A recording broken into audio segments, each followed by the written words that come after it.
Bonjour à tous. Il est midi à mon heure, donc je pense qu'on peut se permettre de débuter cette présentation ce midi sur la stigmatisation liée au diabète de type 1. Euh, je m'appelle Anne-Sophie Brazo, je suis diététiste, professeure à l'École de nutrition humaine de l'Université McGill et chercheur en diabète de type 1. Et je suis ici avec mon étudiante et collègue Asma Ousni. Asma est aussi diététiste et elle va vous présenter en fait une partie des résultats de sa recherche dans le cadre de son doctorat. Donc, ça nous fait un grand plaisir d'être ici pour discuter avec vous de stigmatisation. Donc, aujourd'hui, on va voir un peu qu'est-ce que c'est la stigmatisation liée au diabète, quelles en sont les conséquences. On va parler du rôle des médias dans la stigmatisation, puis on va réfléchir à comment on peut faire face ou peut-être réduire la stigmatisation dans un contexte de diabète. On a prévu cette présentation-là pour vous parler de, oui, d'études qui ont été faites, de recherches qui ont été faites ici au Canada par rapport à la stigmatisation spécifiquement dans le contexte du diabète de type 1. Mais on veut cette rencontre-là comme aussi une discussion, en fait, avec vous. N'hésitez pas tout au long de la présentation, si vous voulez partager votre vécu, poser des questions vous pouvez aller dans le chat pour discuter ou si vous voulez poser des questions directement à moi ou à Asma, vous pouvez utiliser la fonction Q&R dans Zoom. On sait que le sujet du stigma peut provoquer ou amener beaucoup de réflexions et vous avez probablement des exemples très concrets que vous pourriez partager. Avant de commencer la présentation, donc vous le savez, c'est un webinaire offert par le projet Better et on va vous présenter en fait des données qui viennent du registre Better. Donc, pour ceux qui sont moins familiers avec le registre Better, c'est un registre canadien où les gens qui vivent avec le diabète de type 1, ceux qui ont un LADA, donc, peuvent s'inscrire et partager leur vécu avec le diabète. Donc, il y a plus de 3800 personnes au Canada vivant avec le diabète de type 1 qui sont inscrites au registre Better. Et si vous vous en faites pas encore partie, mais que vous aimeriez partager votre expérience, n'hésitez pas à le faire. Donc, c'est des questionnaires en ligne et donc, vous avez le lien ici pour vous inscrire. Donc, qu'est-ce que c'est que la stigmatisation liée au diabète? Donc, on veut peut-être commencer avec une définition de qu'est-ce qu'est la stigmatisation. C'est un processus social vécu ou anticipé, caractérisé par l'exclusion, le rejet, le blâme ou la dévalorisation qui résulte de l'expérience, de la perception ou de l'anticipation raisonnable d'un jugement social défavorable sur une personne ou un groupe.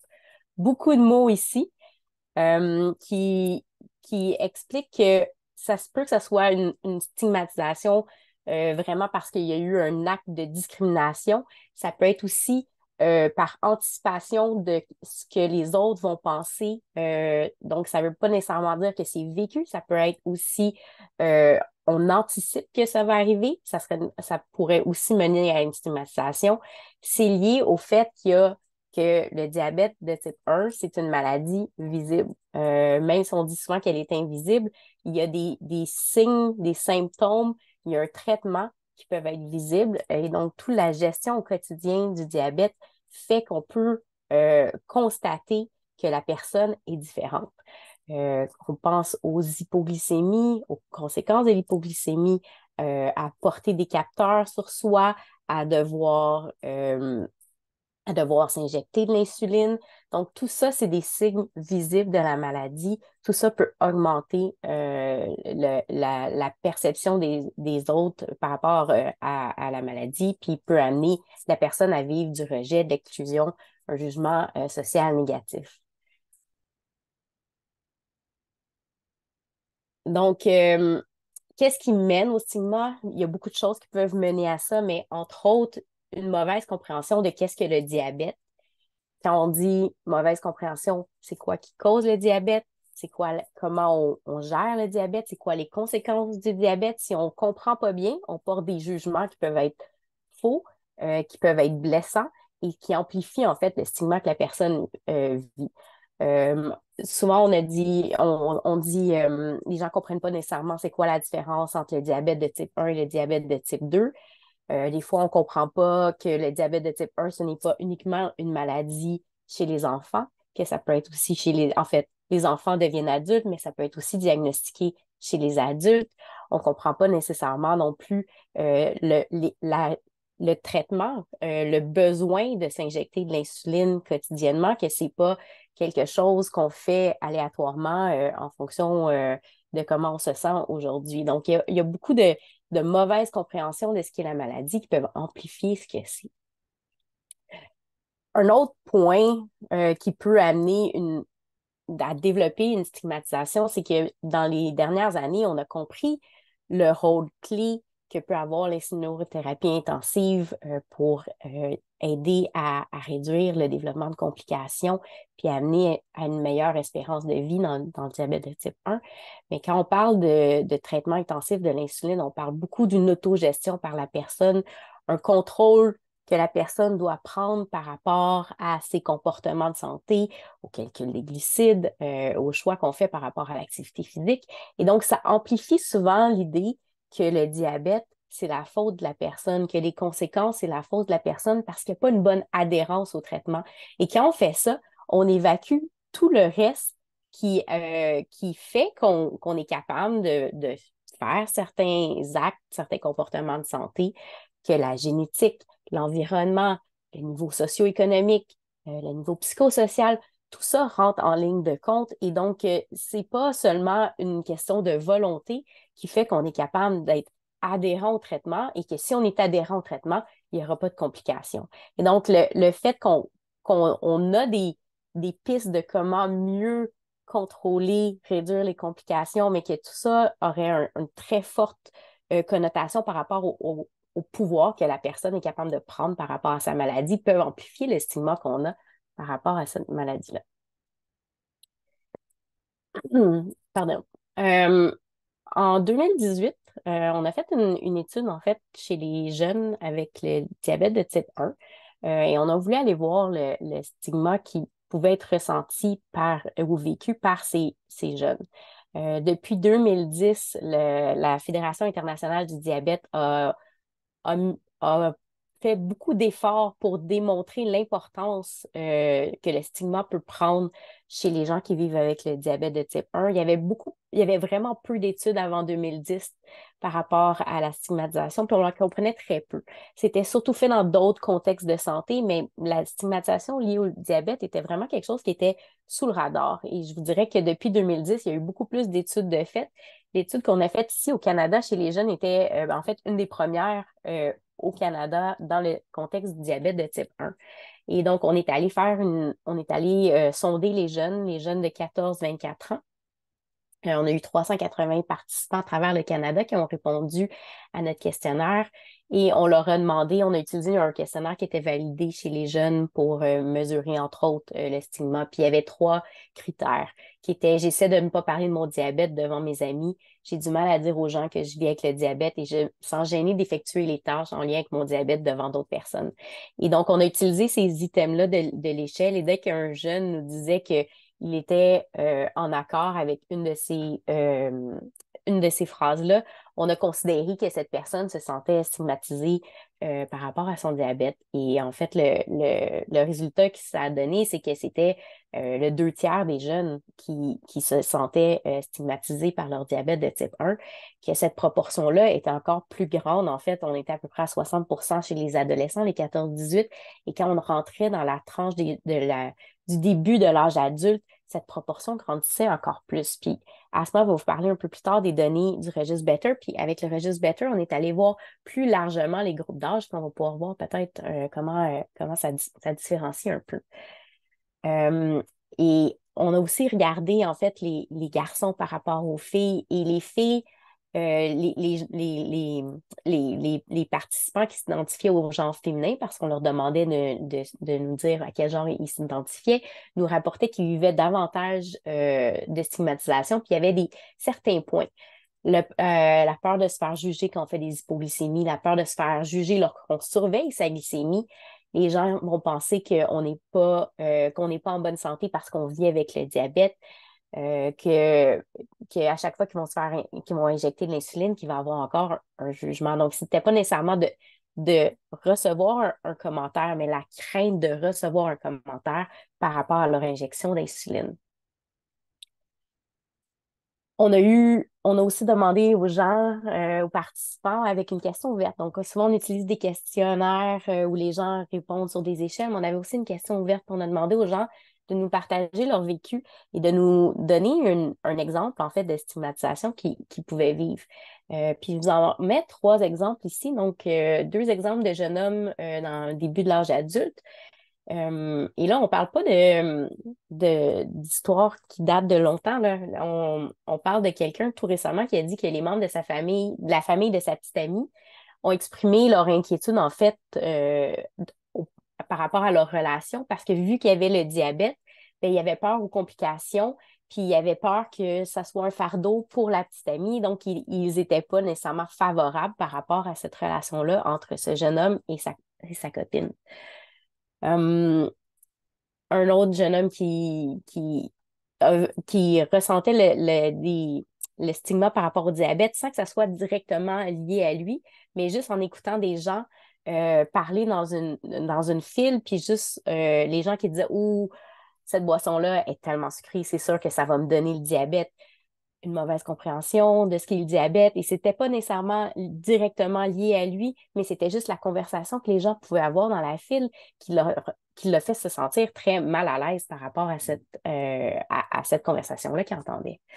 Une jeune fille de 16 ans qui disait: je me sens continuellement jugée lorsque je vais à un rendez-vous chez l'endocrinologue et que je fais contrôler ou mesurer mon hémoglobine glyquée, car j'ai l'impression qu'ils pensent qu'ils peuvent faire mieux et que je ne suis pas assez bonne. Encore là, nous ramenant à cette notion que le contrôle de la maladie est dans les mains de la personne et que c'est vraiment une question de volonté. Et donc, montrant aussi que le jugement peut venir euh, de partout et par tout le monde. Et quand on dit la stigmatisation, c'est quoi? Ça peut être par rapport à plusieurs aspects du quotidien avec le diabète de type 1. Je vous ai parlé un peu de la confusion avec le diabète de type 2. Quand on parle ça montre juste une mauvaise compréhension des différents types de diabète. Et qu'est-ce que le diabète de type 1? L'alimentation, beaucoup de stigmatisation liée à l'alimentation, à ce qu'on peut manger, ce qu'on ne peut pas manger, euh, aux quantités. Tout le monde a une opinion par rapport à ce que la personne qui vit avec le diabète pourrait faire. Les analyses de sang, les glycémies, l'administration de l'insuline. Euh, il y avait encore l'impression que certains pourraient les confondre avec des toxicomanes parce qu'ils doivent s'injecter une substance, l'insuline. Il y a aussi tout ce qui est l'impression d'être un fardeau pour l'entourage. Puis quand on parlait avec les plus jeunes, il y avait beaucoup de stigmatisation liée à des événements liés à l'école, à la mauvaise compréhension de ce que le jeune avec le diabète de type 1 peut ou ne peut pas faire. Donc, il y avait de l'exclusion, par exemple, pour certaines activités. Ce qu'on a fait ressortir aussi dans cette étude-là, c'était comment la stigmatisation peut venir de tout le monde. Donc, ce n'est pas seulement des inconnus, ça peut être les professeurs, les entraîneurs, les collègues de travail, les employeurs, les camarades de classe, ça peut être les professionnels de la santé, ça pouvait être les membres de la famille, les amis. Et ce qu'on se rendait compte à regarder les exemples qui avaient été donnés, c'est que parfois, même entre nous, on porte des jugements sur les autres qui peuvent être stigmatisants. L'autre, quand on a analysé aussi les réponses qu'on a eues, ce que ça a montré aussi, c'est que la stigmatisation, elle est partout.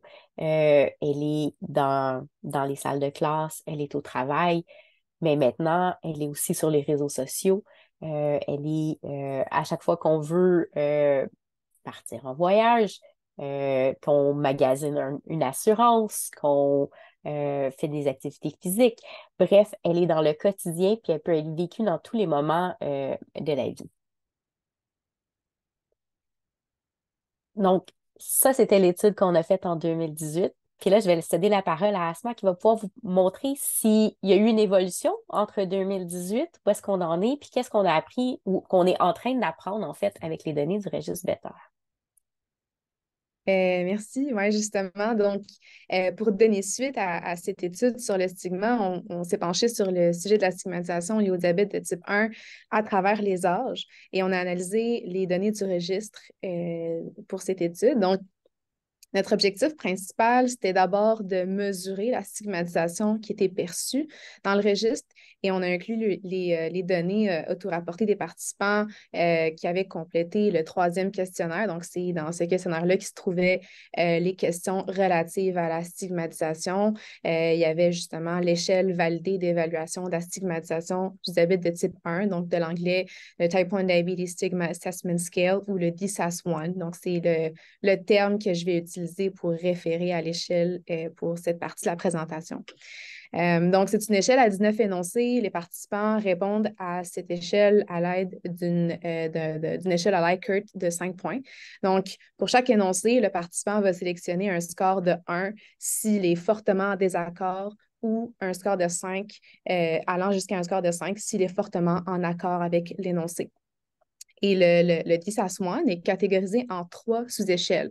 C'est pour permettre d'identifier des facteurs de cette stigmatisation. Est-ce que c'est une stigmatisation liée au fait de se sentir traité différemment? Est-ce que c'est plutôt des préoccupations d'identité, donc de sentir son identité menacée ou gênée parce que les autres pourraient penser de la prise en charge de son diabète en public? Est-ce que c'est plutôt par rapport à la perception de blâme? Est-ce que c'est par rapport au jugement ressenti par rapport à son diabète? Alors, on a eu un total de 709 participants qui ont été inclus dans l'analyse. Qu'est-ce qu'on veut montrer? Donc, nos objectifs de recherche, on veut dans un premier temps quantifier ou on voulait quantifier la perception de la stigmatisation, puis par la suite de comparer ces facteurs de stigmatisation, ces sous-échelles à travers les différents groupes d'âge. On avait préétabli 4 groupes d'âge. On avait les jeunes de 14 à 24 ans, puis les jeunes adultes de 25 à 34 ans, les adultes d'âge moyen de 35 à 64 ans et les seniors de 65 ans et plus. Et on voulait regarder également l'association entre cette stigmatisation liée au diabète de type 1 et la santé mentale et les habitudes d'autogestion. Alors, pour les résultats, on a d'abord regardé les énoncés sur les 19 de l'échelle d'ISAS-1 avec le plus grand pourcentage de participants qui sont soit en accord, soit fortement en accord avec l'énoncé. Et on a fait ça pour chaque groupe d'âge. Et le jugement ressenti quand ils mangent des aliments ou des boissons sucrées était unanime à travers les groupes d'âge. C'est vraiment l'énoncé qui avait le plus grand pourcentage d'accord. Ensuite, on avait les jeunes et les adultes qui partageaient le ressenti de cette perception que les gens assumaient ce qu'ils pouvaient faire ou ne pouvaient pas faire, puis recevaient des suppositions injustes à cause de leur diabète de type 1. Puis pour les seniors, c'était plutôt la perception que les gens pensaient que c'était de leur faute s'ils prenaient de l'insuline qui ressortait comme énoncé. Puis, en troisième position, avec l'énoncé avec le plus grand, le plus d'accord, c'était pour les jeunes, cette perception que les autres pensaient que c'était de leur faute s'ils vivaient avec le diabète de type 1, tandis que pour les adultes, c'était un peu plus spécifique, c'était la perception que les autres pensaient que c'était de leur faute s'ils prenaient de l'insuline. Et pour les 65 ans et plus, les seniors, on avait près de 21 qui se sentaient ou qui se sentaient gênés parce que les gens pouvaient penser s'ils auraient besoin d'aide pour traiter une hypo en public. Et pour mettre les choses en contexte rapidement, cet énoncé-là ou cette gêne par rapport à ce que les gens pourraient penser de la gestion du diabète en public, c'était le seul qui appartenait plutôt à la sous-échelle préoccupation d'identité, tandis que les autres, c'était vraiment relevé tous du blâme et du jugement. Donc, c'est, tu sais, regarder un petit peu les sous-échelles, on pourrait penser que cette stigmatisation liée à la préoccupation d'identité était plus importante chez les seniors comparée aux autres groupes d'âge. Donc ici, c'est une figure pour regarder un petit peu les ensembles des données. Donc les moyennes, les scores des sous-échelles catégorisées par groupe d'âge pour regarder les différents facteurs de stigmatisation. On avait la perception de blâme et de jugement qui était la plus perçue. Oh. Oh. OK. Euh, on avait la moyenne, la perception de blâme et de jugement qui était le plus perçu au sein de la cohorte. C'était suivi par la préoccupation d'identité. Puis, en dernier, il y avait le sentiment d'être traité différemment.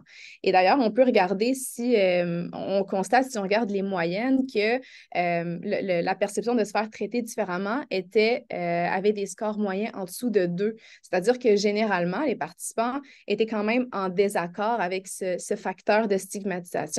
Et c'était le cas pour les groupes d'âge, à travers les groupes d'âge et même à travers les genres. Donc, ça suggérerait que peut-être que ce n'est peut-être pas un enjeu ou un problème perçu par cette cohorte du registre. Ensuite, on avait regardé la stigmatisation catégorisée par groupe d'âge.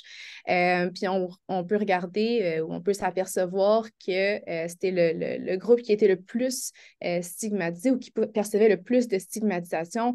C'était les jeunes de 14 à 24 ans en orange comparé aux adultes et aux personnes âgées. Même chose pour les personnes qui s'identifient au genre féminin en bleu comparé aux personnes qui s'identifient au genre masculin en gris. Puis même chose, une autre constatation qu'on peut faire, c'est qu'un peu comme le sentiment d'être traité différemment, qui était généralement pas perçu comme étant un enjeu, les personnes âgées avaient généralement répondu avec des scores inférieurs à 2, ce qui suggérait quand même un désaccord global avec la perception de stigmatisation pour chacune des sous-échelles, donc et pour le blanc et jugement, pour les préoccupations d'identité et pour ce qui est de se sentir traité différemment. Donc, ce qu'on retient principalement de cette étude, c'est que la perception de la stigmatisation était plus élevée chez les jeunes de 14 à 24 ans et chez les personnes qui s'identifient au genre féminin. Et en ce qui concerne les facteurs de stigmatisation qui ressortaient le plus, on avait en premier vraiment le blâme et le jugement et suivi des préoccupations liées à l'identité.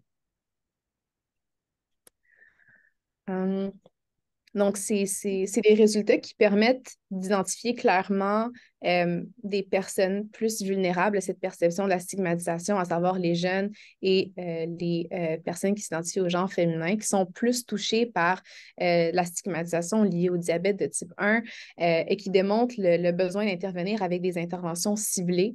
C'est des résultats qui permettent de réaffirmer le besoin d'établir des stratégies pour réduire la stigmatisation qui soient inclusives, qui tiennent en compte des expériences et des réalités différentes de toutes les personnes qui vivent avec le diabète de type 1. Et la perception du blâme et du jugement était importante dans cette étude, ce qui permet de réaffirmer ou de confirmer le besoin de monter des campagnes de sensibilisation pour remettre en question les stéréotypes et offrir du soutien aux personnes qui vivent avec un diabète de type 1. Donc, ce besoin d'intervention ciblée ouvre la piste sur de futures recherches pour mieux comprendre quelle intervention serait adaptée à différentes populations d'âge et de genre. Donc, on pense notamment à diriger une étude qualitative, donc des entrevues ou des discussions de groupe pour s'approfondir davantage dans le sujet. Donc, ce serait pour comme, donner suite à cette première analyse du registre. On sait que la stigmatisation liée au diabète peut avoir de multiples conséquences sur la personne qui vit avec le diabète de type 1 ainsi que les proches, que ce soit sur la santé émotionnelle et mentale, la confiance en soi, l'isolement, la discrimination ou encore la gestion du diabète de type 1. Donc, que ce soit sur la prise des médicaments ou la surveillance de la glycémie ou des résultats cliniques sous-optimaux, un accès restreint à des soins de santé de qualité. Puis ça peut même influencer des aspects de financement. Donc, il y a des conséquences bien réelles liées à cette stigmatisation.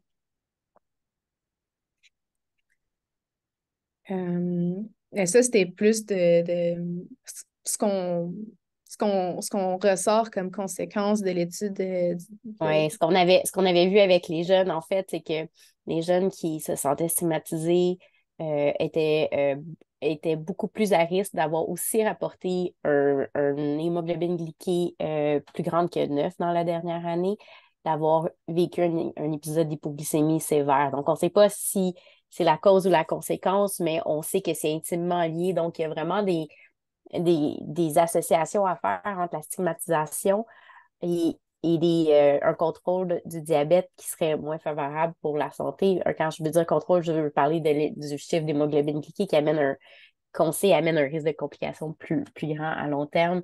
Mais c'était aussi associé à une diminution du bien-être, à un sentiment, une diminution du sentiment d'auto-efficacité. Et ça, on sait que si on a un sentiment si on a un niveau d'auto-efficacité, une perception de notre niveau d'auto-efficacité moins grand, on va avoir plus de difficultés à faire les actions qu'on doit poser dans le quotidien. Et ces résultats-là étaient similaires pour l'étude de Better dans le registre. On a aussi vu des associations entre plus de crainte de l'hypoglycémie chez les gens qui avaient plus de stigmatisation. Oui. C'est exactement ça. On a regardé l'association entre euh, l'organisation et des déterminants de santé mentale, de comportement d'autogestion. Je pense qu'on a perdu Asma. Donc, bref, ce qu'on dit, c'est que la stigmatisation est associée à plusieurs aspects psychosociaux du diabète défavorables. Et donc, on se doit d'essayer de réduire cette stigmatisation-là. Et ça doit se faire sur plusieurs angles différents. Puis une des choses qu'on a remarqué, c'est que c'est important qu'il y ait une bonne représentation du diabète dans les médias. Et donc, il faut faire attention à comment on présente le diabète. Il faut la présenter de la façon la plus véritable possible. Et souvent, il y a eu une représentation dans les médias, dans les films, comme quoi le diabète, c'était une condition liée à un excès de sucre, à la sédentarité, à une absence de compliance par rapport ou d'adhérence au traitement. Et donc, c'est vraiment la responsabilité de la personne qui vit avec le diabète et que et donc, il faut vraiment changer le message qui est projeté dans les médias. Et ça, on l'a vu dans quelques exemples ici, de mauvaises représentations du diabète dans des films, dans des séries, où dans un film, on donnait de l'eau pour empêcher l'hypoglycémie, où on sortait des très grosses aiguilles pour injecter l'insuline, qu'on ne peut pas du tout manger aucun sucre, aucun glucide. Donc, il y a eu différentes mauvaises représentations dans les médias. Ça perdure encore à l'occasion. Et une autre chose qu'on remarque, c'est que c'est souvent les enfants sont peu représentés, ce qui ne permet pas non plus d'avoir des exemples positifs de qu'est-ce que le diabète. Et donc, chez les enfants, ce qu'on voyait, c'était souvent que les enfants étaient un peu dépouillés de leur identité, qu'ils devaient cacher leur diagnostic à leurs amis, etc. Plus récemment, on a eu quand même des séries, des films qui sont sortis, qui ont montré une meilleure présentation de ce qu'est le diabète de type 1. Et c'est important, en fait, que ce soit représenté. Il ne faut pas évacuer le diabète, il faut le présenter et bien le présenter. Donc, comment peut-on faire face à la stigmatisation? C'est sûr que pour la personne qui vit avec le diabète de type 1, c'est c'est d'être capable de développer sa résilience, donc sa capacité à affronter les défis et à se reconstruire positivement. Donc, c'est vraiment à la personne comment elle va internaliser, euh, internaliser le stigma vécu, mais il faut s'assurer d'avoir des ressources sociales, environnementales. On a besoin d'un système de soutien autour de nous, un système de soutien par les pairs, de communauté avec les pairs. Et on peut aussi avoir peut-être certains outils qui peuvent aussi aider à réduire la visibilité parfois de la maladie et vous rendre plus confortable dans des situations sociales. Donc, c'est des pistes où on peut travailler tous ensemble, en fait, à essayer de réduire le stigma dans le diabète de type 1. Asma, tu es de retour, voudrais-tu rajouter? C'est bon. Donc oui, effectivement, trouver des moyens pour faire face à cette stigmatisation est important. Mais surtout, c'est crucial de réduire cette stigmatisation en essayant de changer le discours actuel qui est axé sur le blâme, la responsabilité de l'individu pour son diabète, la conformité ou la pression de se conformer à des normes sociales. Donc, c'est d'essayer de faire évoluer ce discours vers une approche plus nuancée, plus compréhensive, inclusive, qui intègre les différents facteurs qui influencent la santé ou le diabète de type 1. Donc, que ce soit les facteurs génétiques, des facteurs comportementaux, biologiques, socioculturels, environnementaux. Donc, cette approche est critique pour justement déconstruire les stéréotypes, favoriser une meilleure compréhension du diabète de type 1 et surtout encourager un environnement respectueux et inclusif.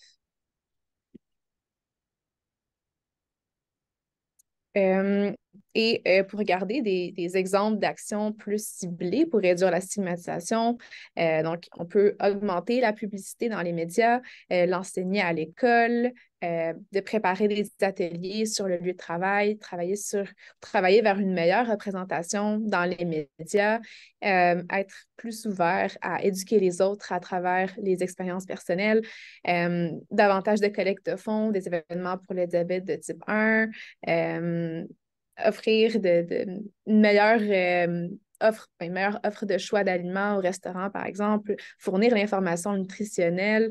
Donc, c'est des exemples d'actions qui peuvent être entreprises pour réduire la stigmatisation qui étaient mis en évidence par l'étude stigma, Nancy. Oui, c'est ça. Ça, c'était des exemples directement offerts par les jeunes, mais ce que ça montre, c'est que c'est pas réduire la stigmatisation, c'est pas le travail d'une seule personne et que c'est à tous de se rendre compte des biais qu'on a puis du jugement qu'on porte peut-être. C'est s'assurer de donner du soutien aux personnes qui vivent avec le diabète de type 1. C'est d'aider à favoriser les échanges entre les pairs, c'est s'assurer que les équipes médicales réalisent qu'ils peuvent tenir des propos stigmatisants, qui peuvent avoir des actions stigmatisantes, mais c'est aussi au niveau de la société, c'est de s'assurer comme société, de faciliter l'adoption d'un mode de vie sain en général et que c'est pas la seule responsabilité de la personne qui vit avec le diabète. Il y a différents efforts qui sont en cours. Il y a le End Diabetes Stigma and Discrimination, le hashtag End Diabetes Stigma. Vous pouvez aller signer l'engagement qui est que chaque personne, chaque groupe, chaque individu va travailler en fait à essayer de réduire le stigma lié au diabète. Mais on peut aussi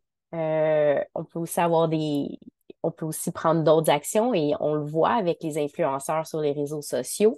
On voit des images de plus en plus positives de ce qu'est le diabète, montrant les multiples défis que la personne vit avec le diabète, qui montrent les réalités du diabète pour sensibiliser les gens par rapport à la maladie.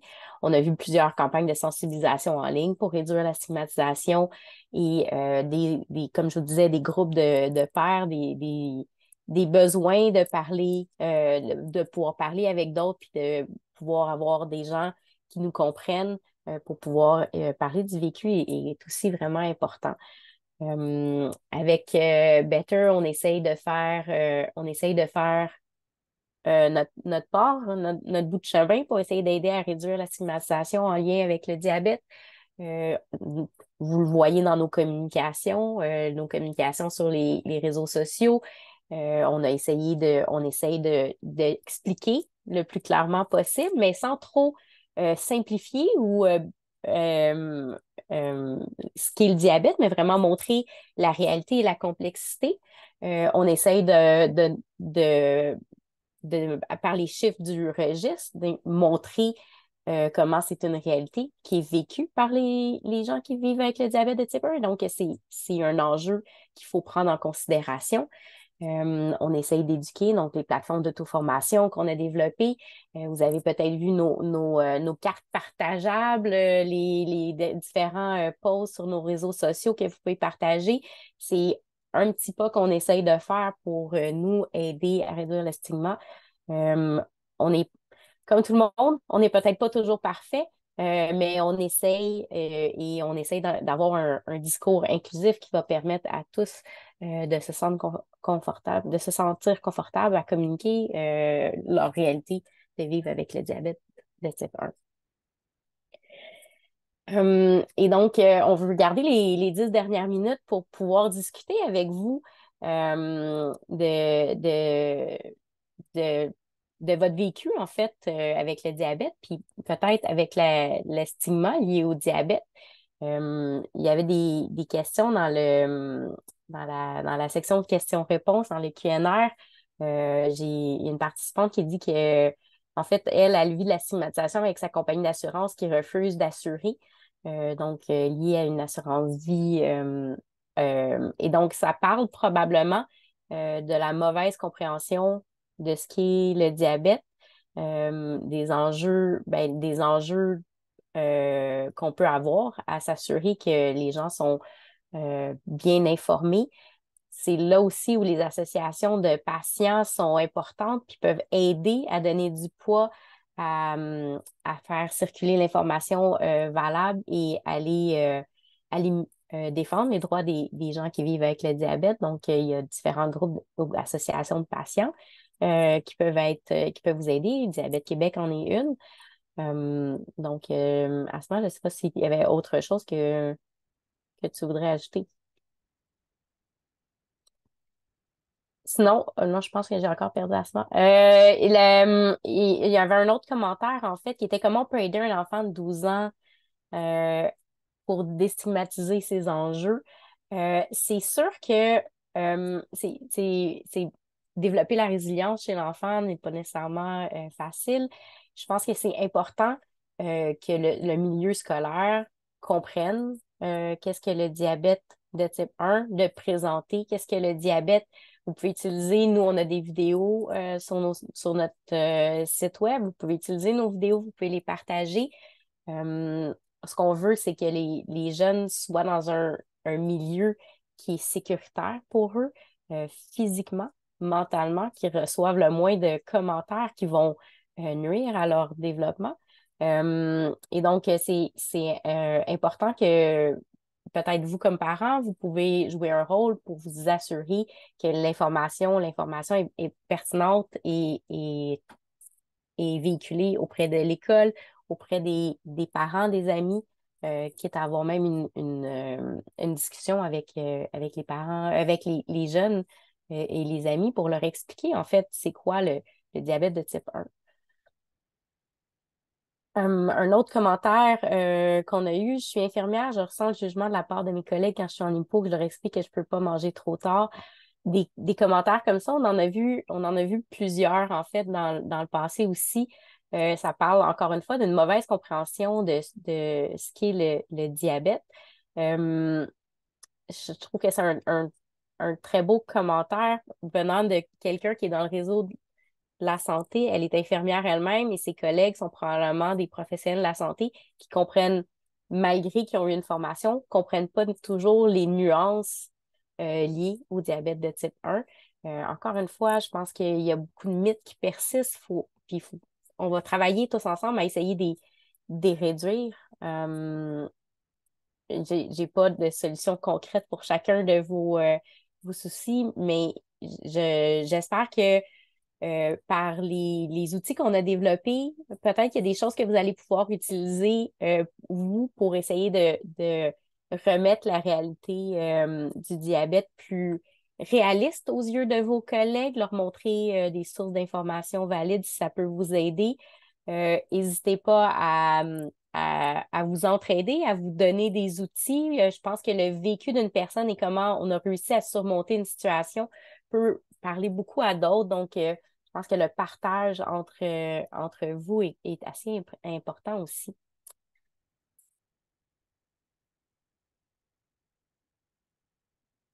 Et on a un commentaire qui dit aussi qu'on a l'impression qu'il manque de connaissances dans les milieux hospitaliers sur le sujet du diabète ainsi que les pompes, les nouvelles technologies.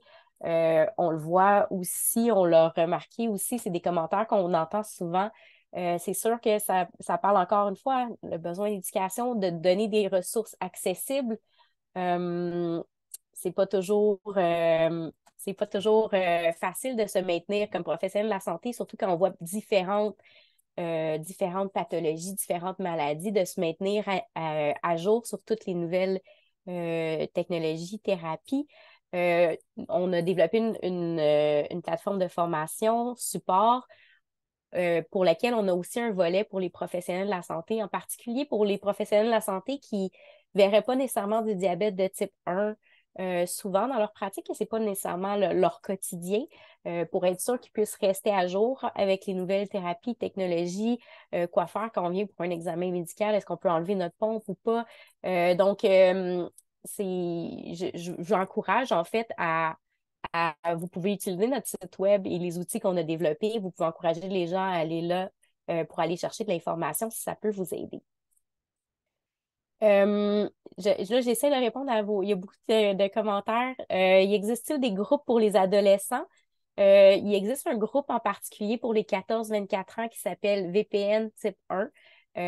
On pourra, je ne sais pas si Sarah a là, le lien facilement accessible, mais on pourra le mettre dans les commentaires quand on va publier la présentation.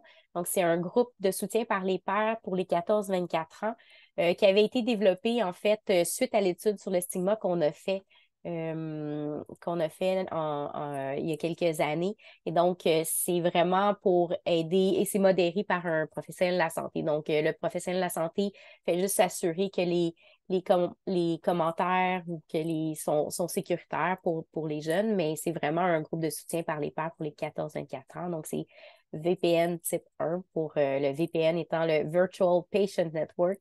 On a réutilisé l'acronyme pour ça. Euh, Attendez. Mon employeur s'est bien renseigné sur comment m'accompagner suite à mon diagnostic de l'ADA et m'offre un endroit pour injecter mon insuline si j'en sens le besoin, des collations besoin. Je trouve ça extrêmement positif de lire des commentaires comme ça. Ça montre une ouverture.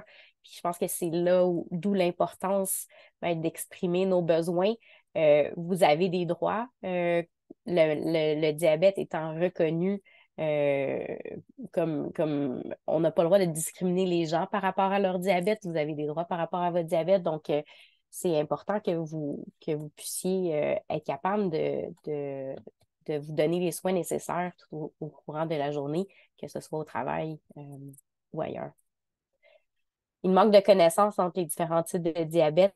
C'est facile de tout mettre dans le même panier. Puis je pense que c'est pas juste euh, le diabète de type 1 versus le diabète de type 2. Les différentes sous-classes de diabète. Le diabète de type 2, on a des diabètes de type 2 qui ont un profil au diagnostic de personnes très minces, que ce n'est pas nécessairement la même résistance à l'insuline qui amène le diabète de type 2. Ce n'est pas du diabète de type 1. On a les LADA qui sont diagnostiqués plus tard, mais avec l'auto-immunité du diabète de type 1. On a le diabète de grossesse, puis il y a différentes formes de diabète. Donc, c'est plus que juste le diabète de type 1 puis 2. Puis c'est là encore l'importance. Ben, je pense que c'est bien de le dire, de spécifier les types de diabète, puis c'est de l'éducation. Là, je parle beaucoup. Asma, tu m'interromps si tu veux. Il nous reste une dernière minute. Euh, il y a un dernier commentaire aussi que je vais regarder. Mon entourage essaie toujours de m'aider lors des repas, mais parfois c'est lourd et difficile de devenir soudainement le centre de l'attention. Peux-tu manger ça? Peux-tu manger ci sans être ingrat? C'est important de souligner l'importance de la charge mentale. Ça peut être gênant, toute cette surcharge d'informations, de questions et d'intérêts des autres soudain.